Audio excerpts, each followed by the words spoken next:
Hello friends. Today's topic is the impedance matching and VHWR. In earlier lecture, we already saw the particular power handling capacity and characteristic impedance of the particular antenna.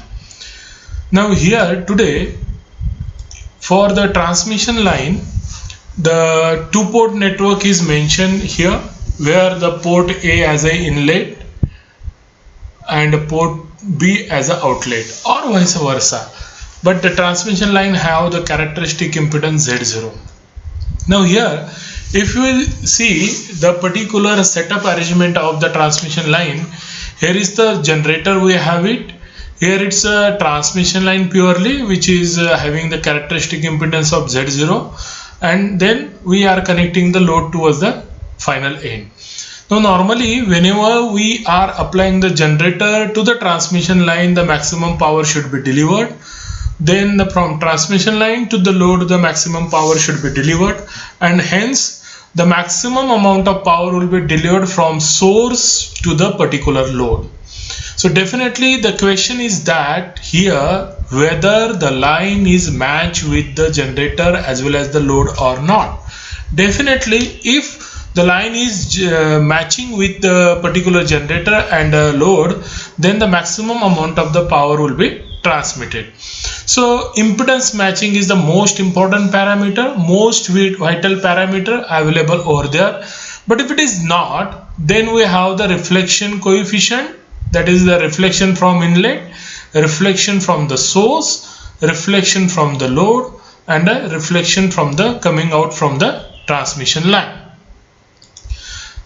Now another thing is that the transmission line, if it is terminated with the 0, characteristic impedance Z0, so it is perfectly the matching of the transmission line.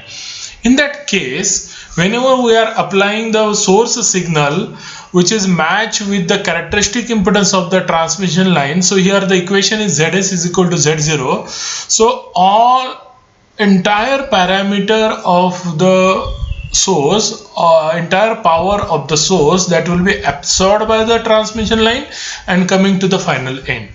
So obviously the particular signal, whenever it moves from source to the destination load, it is called as the incident voltage or incident waves, whereas the particular signal which is moving on from the load towards the source, it is called as the reflected voltage. But since here the characteristic impedance is perfectly matched, in that case the incident voltage is applied which is absorbed by the characteristic impedance, and that's why the reflected voltage is 0. So it is called as a perfect matching of the line. So reflected voltage is 0, all the incident power is absorbed by the load. For reflection, a transmission line terminated in Z0 behave like an infinity long transmission line.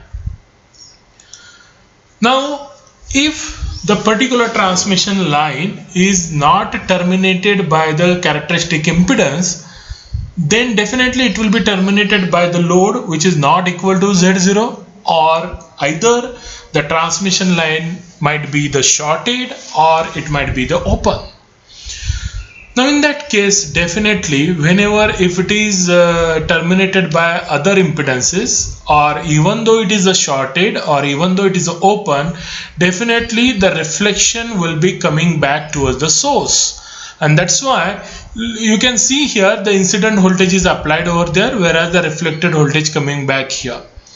So here the condition of incident voltage and reflected voltage, if both are same but in a positive manner, and that's why it is called as open circuited.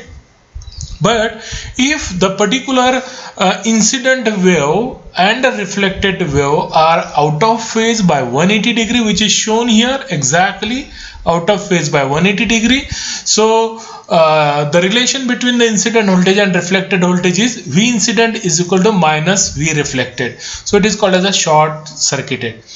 So in phase component is 0 for open, and out of phase components are available for the short.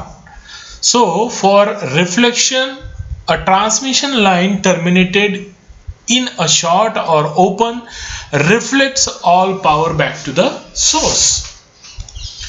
Then this shows here the standing wave pattern.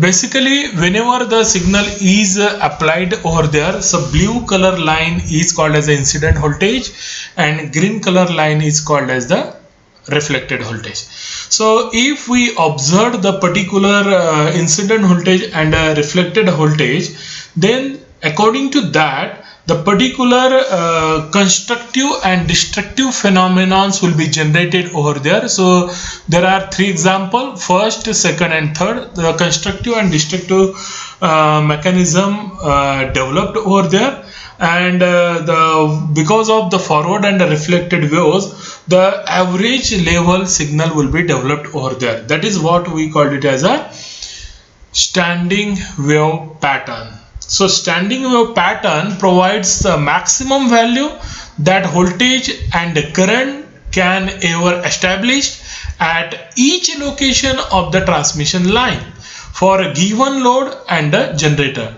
due to the interference of incident and a reflected wave. So normally whenever we are observing the maxima and the minima of that, so definitely there is a node and an antinode phenomenon will be observed.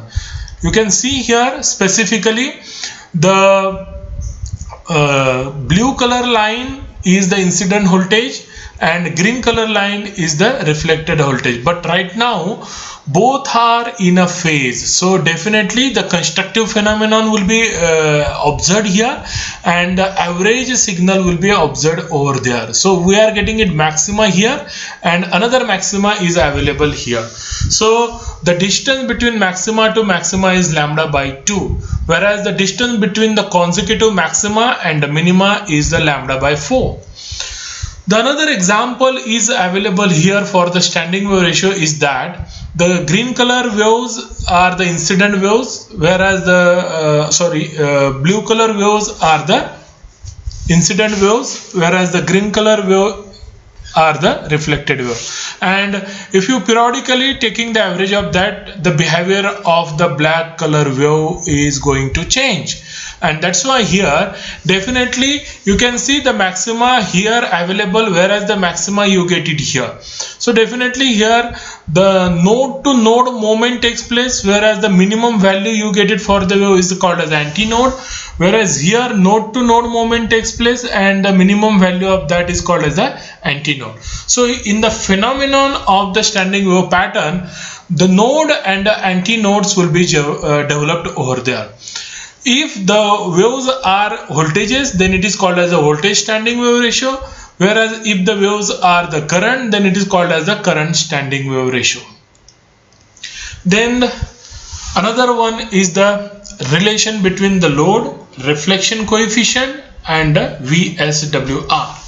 So normally the reflection coefficient is represented as V reverse upon V forward. Normally it is called as the V reflected voltage with respect to the V incident voltage, because the forward wave is the incident wave and the reverse wave is the reflected wave. So the return loss can be calculated as a minus 20 log of gamma value, where it is modified the equation like that, and return loss S11 in terms of dB is nothing but the incident power and reflected power. So it is the ratio of incident power with respect to the reflected power, whereas the reflection coefficient gamma is equal to the voltage standing wave ratio minus 1 upon voltage standing wave ratio plus 1. If you play this equation and we try to calculate the VSWR, then the relation becomes 1 plus determinant value of gamma upon 1 minus determinant value of gamma. And these are the two equations we are getting one. If the last equation is that VSWR is equal to the Vmax upon V minimum. So Vmax is nothing but the forward voltage plus reverse voltage. So total constructive behavior we get it over there. Whereas V minimum is nothing but the forward voltage minus reverse voltage. So here you can observe the destructive phenomenon of the particular signal. Then this is the particular table we get it over there, where the reflection coefficient moves from 0 to 1, 0 to 1. That time the VSWR is moving on from 1 to infinity, and the ZL, that is the load impedance, is moving on from 50 ohm to the maximum value. So for the VSWR perfect match, we required 1:1 ratio over there. Whereas the example of another one which is not terminated with the characteristic impedance, then 1.5:1 we get it, that is the 14 dB. So these are the two examples we get it over there. Then next to that, what is the impact if we go for the particular high frequency characteristics over there? So here, if you see the particular high frequency behavior of the signal, if you observe over there, then the particular signal is applied, which is the incident over there, but because of the hardware circuitry used over there at high frequencies, part of the signal is absorbed by the hardware, whereas a part of the signal is reflected back. Whereas the particular signal which is absorbed by the hardware, which is transmitted at the final end. So based on that, there is a reflection or the transmission components we get it over there. So if you see the reflection is nothing but the ratio of reflected signal with respect to the incident signal. So it is the ratio of A by R. And based on that, from the reflection, what you can understand actually. So we can understand what is the standing wave ratio, what are the S parameters for high frequency component, what is the reflection coefficient, what is the impedance matrix available, and what is the return loss. Whereas for the transmission line, the particular transmission component can be observed over there, transmitted with respect to the incident, that is the B upon R. So from that, what are the parameters we can understand? So it is either gain or the loss. Then the parameter S21 and S12. So it's a transmission parameter as such. Transmission coefficient over there. Then insertion phase and a group delay. So these are the cases we get it over there. So finally, the voltage standing wave pattern provides immediate information on the transmission line circuitry. If the load is matched to the transmission line, the voltage standing wave pattern is flat. If the load is a real and ZL greater than Z0, the voltage standing wave ratio pattern start with the maximum at the load. If the load is a real and if the ZL less than Z0, the voltage standing wave ratio pattern start with the minimum at the load.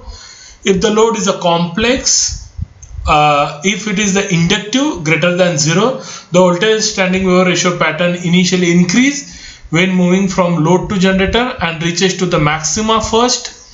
If the load is complex and if it is a capacitive and if the ZL less than Z0 value, the voltage standing wave pattern initially decrease when moving from load to the generator and reaches to the minimum value.